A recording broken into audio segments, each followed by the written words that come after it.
महाराणा सांगा, वो योद्धा जिससे बाबर भी डरता था, एक आंख, एक हाथ, 100 जंग, जिसे देख तलवारें भी झुक जाएं, जिसके नाम से दुश्मन कांप जाएं, जिसने लहू से इतिहास लिखा, जिसे जंगों ने नहीं, जुनून ने जीता, वो था राणा सांगा, मेवाड़ का सिंह, भारत की ढाल, गद्दी का नहीं, मिट्टी का पुत्र। 1473 में उदयपुर की पवित्र धरती पर जन्मा एक बालक, जिसे किस्मत ने नहीं, जख्मों ने योद्धा बनाया।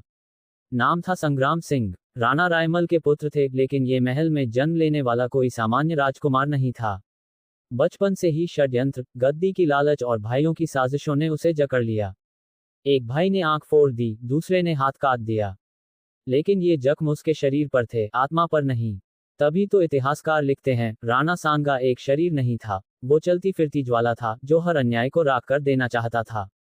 जब जख्मी शेर बना बादशाह, सांगा ने अपनी जवानी का हर साल युद्ध भूमि में गुजारा। एक युद्ध नहीं, दो नहीं, पूरे 100 से अधिक युद्ध लड़े। हर बार घायल हुए, हर बार खून बहा, मगर हर बार जीत लेकर लौटे। उनके शरीर पर 80 से ज्यादा गहरे जख्म थे। एक आंख चली गई थी, एक हाथ बेकार हो गया था, लेकिन जब वो घोड़े पर चढ़ते थे तो हजारों सैनिकों की हिम्मत दोगुनी हो जाती। एक किस्सा प्रसिद्ध है, एक युद्ध में हाथ कटने के बाद भी राणा सांगा ने दुश्मन की तलवार छीनकर अपने ही घायल हाथ से दुश्मन का सिर काट दिया। ये सिर्फ बहादुरी नहीं थी, ये जुनून था, राजपूती रक्त का जुनून। लड़ाई के मैदान में खून से सना एक योद्धा, घायल लेकिन अडिग, एक आंख से देखता हुआ, दुश्मनों के बीच अकेले जूझता। राजनीति का राज, मुगल, लोधी और सांगा।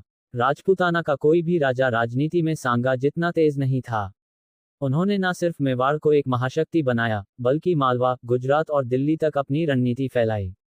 जब दिल्ली का सुल्तान इब्राहिम लोदी कमजोर हुआ, तब सांगा ने सोचा, अब हिंदुस्तान को तुर्कों से मुक्त किया जा सकता है। उन्होंने दिल्ली के तख्त पर राजपूतों को लाने की योजना बनाई।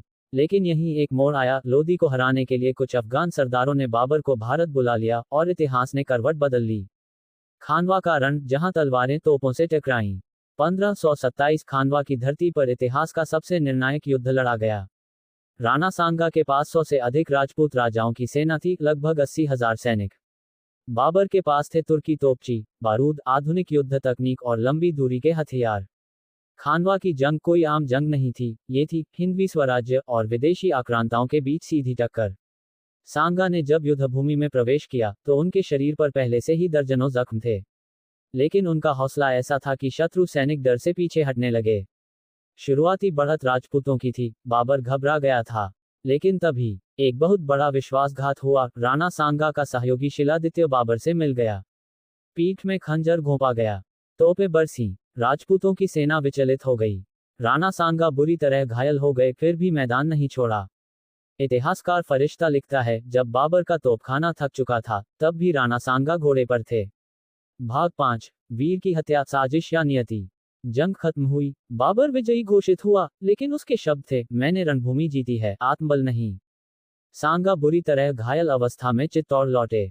वे फिर से युद्ध की तैयारी करने लगे, लेकिन दरबार में डर फैल गया, अगर फिर युद्ध हुआ तो पूरा राजपूताना खत्म हो जाएगा। इसी भय में उन्हीं के किसी वजीर ने उन्हें धीरे धीरे जहर देना शुरू किया।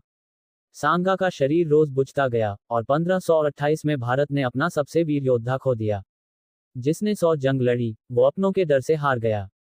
वो जला, पर बुझा नहीं। राणा प्रताप की प्रेरणा। राणा सांगा की मौत ने इतिहास को मौन कर दिया, लेकिन उनका सपना जिंदा रहा। उनके पौत्र महाराणा प्रताप जब हल्दी घाटी में मुगलों से लड़े, तो हर वार में राणा सांगा की प्रेरणा थी। प्रताप कहते थे, मैं लड़ रहा हूं, पर तलवार मेरे दादा की है। राणा सांगा का अधूरा युद्ध प्रताप ने अपने खून से पूरा किया। भारत का अपराजय योद्धा। आज हम नेपोलियन, अलेक्जेंडर और सिजर को याद करते हैं, पर क्या हम याद करते हैं उस राणा को जिसने एक आंख खोई, फिर भी हर युद्ध लड़ा, एक हाथ गंवाया, फिर भी दुश्मनों को हराया, 100 से ज्यादा युद्धों में हिस्सा लिया और अंतिम सांस तक भारत की आत्मा के लिए लड़ा। राणा सांगा कोई पन्ना नहीं, पूरा इतिहास था। जिसने स्वप्न नहीं देखे, संकल्प लिए, जिसने आंसू नहीं बहाए, लहू बहाया, वो योद्धा नहीं था, वो ज्वाला था। जिसने इतिहास नहीं, विरासत गढ़ी। ना राणा था वो, ना राजा था, वो तो एक विचार था, जो मरकर भी जिंदा रहा। मिट्टी से बना था, तलवारों से गढ़ा था। इतिहास नहीं, वो भारत का आत्मगौरव था। अगर आपको राणा सांगा की यह कहानी गर्व और जोश से भर गई हो, तो कमेंट में लिखिए, जय मेवाड़, जय राणा सांगा। वीडियो को लाइक कीजिए और ऐसी और कहानियों के लिए सब्सक्राइब करना मत भूलिए, क्योंकि ये इतिहास नहीं, हमारी विरासत है।